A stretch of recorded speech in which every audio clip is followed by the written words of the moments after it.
ok d'accord temps yi seetlu nañu aussi tamit temps yi fan yi néew semaine bi yëpp yaa ngi def ay révélation ci wàllu pétrole ak gaz jot nga tudd sax ci ay bloc de Saint-Louis ci ay contrat de vente yi ñuy signé. donc mais li ma gën a amal solo li gën a am importance mooy da ngaa wax wax ay nit ne Allemagne état bi dafay négocier pour que Allemagne bénéficier wu ci suñu pétrole ak gaz ba jot a wax sax cité ay tour jot a wax ni G7 bi nga xamante ne ñu ngi ci invité Macky Sall sax. donc c'est juste pour dem négocier xool naka la ci Allemagne di jotee. donc information yooyu fan nga koy amee. bon xam naa journaliste moom suñu leen laajee information fan ngeen koy amee. yéen da ngeen di invoquer seen code de la presse. la source est sacrée n'est-ce pas. ok mais man samay information ci samay investigation laa koy amee. parce que man xam naa ni. nu mu tuddati. Ursula von der Leyen, présidente de l'Union européenne, ñëw na fi ci mois de février avant Olaf Scholz di fi ñëw. ñëw na fi avec une délégation de 5 personnes. pour waajal lii indi président Allemagne bi problème mu énergie bi posé wu Europe. donc moom ba mu ñëwee parce que ku nekk ak li la intéressé gis nga am na ñoo xam ne. boo leen laajee Premier League. mën nañ la ñaari équipe yu football sax mën nañ la wax erreur yi entraîneur bi def kii mu la ñu waroon classé au lieu de kii lii mooy dañuy xam joueurs yi dañuy xam équipe yi xam lépp. dañ koy suivre à la lettre dañuy am information yoo xam ne man du ma ko am. mais damay jaaxle ci booy naka la ñuy comprendre yenn affaires yi parce que seen intérêt la daf leen intéressé. donc ku nekk li la intéressé da nga ciy gëstu da nga ciy xarañ donc man loolu dafa am signification ci man. Ursula von der Leyen ñëw na fi. kooku mën na intéressé mën na bañ a intéressé benn Sénégal mais man dem koy intéressé ba xam ni délégation la ñëw 5 personnes ci délégation boobu am na une certaine madame Simpson qui est chargée de tous les problèmes d'énergie au sein de l'Union européenne. Ursula bi mu paree visitam daf ko fi bàyyi continuer dem Afrique du Sud bàyyi fi délégation bi 5 jours ñu nekk en visite de travail am koo xam ne dafa liggéey ak Antoine Diome am koo xam ne dafa liggéey ak Gladima Siby ci ay problèmes d'énergie yooyu man dama koy topp loolu mooy investigation. loolu moo tax man su may wax kenn lu ma ne xëyee kaay loo fi wax dafay leer donc à sa suite Olaf Scholz daal di ñëw Sénégal ci contexte boo xam ne Union européenne ñu ngi manko pour sanctionner Russie pour embargo sur le gaz et le pétrole. Allemagne ni moom il peut pas se passer du gaz russe. Hongrie ni il peut pas se passer du gaz russe ak yeneen état yoo xam ne fan yële le 27. non fan yi rek def naa le 30 dañu defal dérogation dëkk yooyu pour ñu continuer di importer gaz ak pétrole russe parce que pétrole tamit dafay jóge pour seen économie bañ a ndërmeelu te ñoom li ñu bëgg dëgg-dëgg mooy takk biiru Russie mais loolu bu ñu ko defee il faut ñu am énergie de substitution boo xam ne bu jógee États-Unis dafay cher parce que foofu beneen xeetu gaz la ñu am bu ñu tuddee gaz de schiste arrangé wu leen foog ñu am ay infrastructures ay terminaux de regazéfaction et de liquéfaction yoo xam ne 2 ans la ñuy def pour tabax ko. donc loolu c'est pas un bon agenda alors que ñun on a du GNL directement consommable parce que GNL gaz naturel liquéfié avantage am mooy c'est convertible en joule wala en kilojoule équivalent ou am na équivalence plutôt ak kilowatt. donc da nga koy transformer directement en énergie pour tourner loo les industries européennes et puis pour chauffer leen au gaz ak l'hiver qui se profile. donc moom bu ñëwee ba fii Olaf Scholz le lundi moom mu ngi ñëw dimanche lundi est-ce que gis nga li Soleil titré Soleil dafa titré le Sénégal prêt à alimenter l'Europe en gaz waxul l'Allemagne de xam nga Allemagne moo fi ñëw dafa ni dañu titré le Sénégal prêt à alimenter l'Europe en gaz kon kooku confirmé na man li ma waxoon l'avant-veille confirmé na li ma waxoon bokk la veille donc loolu mu doon lu ñu war a sant yàlla bu fekkee ni Sénégal mën na alimenter toute l'Europe waxuma Allemagne mais toute l'Europe en gaz donc loolu ça certifie le potentiel qui est là ça certifie le potentiel qui est là donc loolu man ku mel ni man su fekkee ni dama xam ne depuis le 11 février 2020 Matar Cissé ak waaw ak Mohamed Ould Ben Feta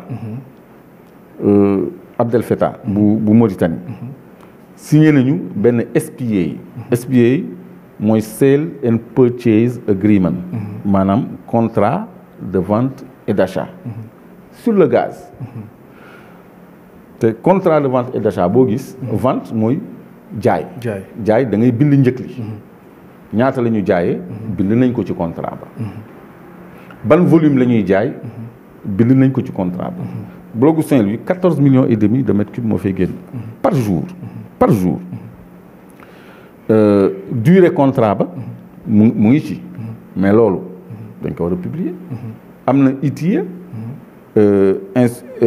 initiative pour la transparence dans les industries extractives ñu ni dañuy leeral donc tous les contrats yi nga xam ne dafa concerner bien au Sénégal dañ ko war a soumettre à des standards de publication warul nekk des contrats secrets ci loolu la interpellé gouvernement bi ni na publier contrat boobu ba noppi tudd naa société bi ñu ko jaay ñu ngi ko jaay BPGM ba nga xam ne filiale BP la British Petroleum mooy BP GM mooy Gas Marketing British Petroleum Gas Marketing. mais est-ce que jàppoon ni Sénégal su demee ba mën a alimenter toute l'Europe loolu dañ ci war a kontaan parce que. mais loolu laa la wax dañ ci war a sant yàlla.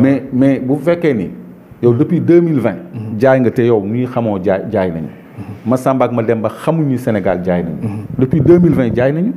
ba noppi contrat de prévente boo ko signé. mais da ngay am looy encaissé. xam nga parce que jaay nga ba pare. bu la neexee nga laaj avance. mais conditions yooyu ñun dañ ko war a xam. léegi bu ñu demee nag ba Europe yëpp. ci contexte boo xam ne suñu gaz bu doon jar dërëm. mën naa jar juróomi dërëm. parce que ñëpp ko soxla ci soxla bu jàmp lañ ko soxla. fii la ñu waroon a tirer suñu épingle du jeu. mais bañ a doon suq. pour defal tubaab bi. lu mu bëgg fii lañ ko war a xoj. ni ko ñun nag dañoo am soxla ju taratar ñun tamit. mais est-ce que jàppoo ni Sénégal ni ko pays Europe yi yëpp di daw di wutsee ci wàllu gaz yéen aussi ngeen xam ne ay communicateur ngeen yéen a ngi ci média bi di wax chaque jour di génne ay secret lu jëm ci pétrole ak gaz est-ce que du danger ak ni Europe di sanctionner russe est-ce que ñun mënuñ dem ba dugg ci problème boo xamante ne c'est entre occidentaux yi ñoom seen biir ñu dugal ci Sénégal boo xamante ne ni du ñu amal benn njëriñ mu dugal ñu ci ay problème non loolu day dépendre ci ñun ni ñuy gérer suñu ay ressources parce que ñun aussi dañu war a xool suñu intérêt mënuñu am gaz boo xam ne 10% lañ ci waroon am sax ñu ni ñu 5% lañ ci am xam nga ñoom bu ñu demoon jëndi gazu États-Unis ñoom du ñu am 90% gratuit xam nga dañ koy jënd 100%. bu ñu demoon Arabie Saoudite Libye bii sax lu ñu fa am 90%. Angola bii sax lu ñu fa am 90%. mais pourquoi ñun suñu jiit nangu ni 14 millions et demi de mètres cubes de gaz. ñun 725 000 mètres cubes lañ ciy am. mais est-ce que ñun experts yi ak matériel d'exploitation yi ñun am nañ ko par rapport ak yeneen dëkk bi nga tudd léegi ay Angola ak affaire yu demee noonu. am nañu lépp parce que gis nga industrie extractive bu nekk Sénégal bu nekk. ay doomu Sénégal ñoo ciy liggéey. boo demee Sococim. ingénieurs yi ba ci ouvrier ba ci planton bi ay sénégalais lañu. mais crémier moo ko moom ab tubaab. boo demee ICS. ingénieurs yi ba ci planton bi ay sénégalais lañu. mais naar yee ko moom. avant naar yi iranien yi. avant iranien yi français yi jamais les sénégalais. Dangote bi nga xam ni waa Nigéria ñoo ko jënd. boo fa demee ñi fay liggéey yëpp ci kaw ba ci suuf. ay sénégalais lañu. Sabodala boo demee ci mine yi. ci gold room yi.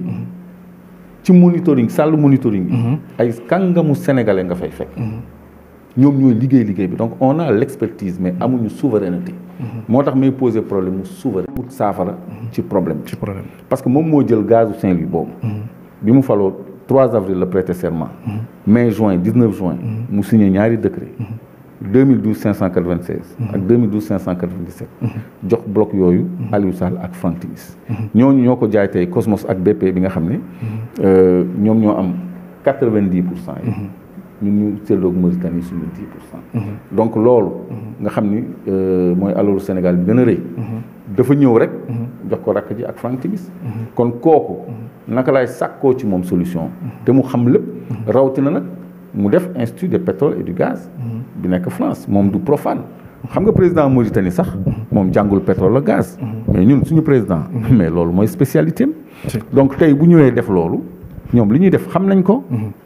donc dafa lëndëm ba noppi boo gisee man may wax ni c'est parce que Sénégal yàlla daf ñu defal xëwal bu Soleil titré le Sénégal prêt à alimenter l'Europe en gaz loolu lu jar a sant yàlla la parce que li ñu am gaz ci blogu Kayar moo ëpp li nekk Saint-Louis 14 millions et demi de mètres cubes jour yi Saint-Louis di produire li nekk Kayar moo ko ëpp te bokkuñu ko kenn li nekk Jifeer Sangomar moo ëpp li nekk Saint-Louis te bokkuñu ko kenn kon ñun am nañu benn potentiel gaz yi boo xam ne bu ñu ko exploité yëpp te fës gaz bi mu ngi génn décembre 2023 bu ñu ko exploité nañ nekk ci top 5 producteurs de gaz yi top 5 producteurs de gaz yi loolu jot na nag ñu xoolaat les termes de l'échange parce que am na ay jamono dem si yàlla Senghor dafa doon jooy la détérioration des termes de l'échange benn concept benn slogan bu mu lancé la woon parce que boobu ñun ñu ngi amoon 49% ci suñu ay ressources français yi am 51% parce que ñoom lañu ni foog ñu ëppale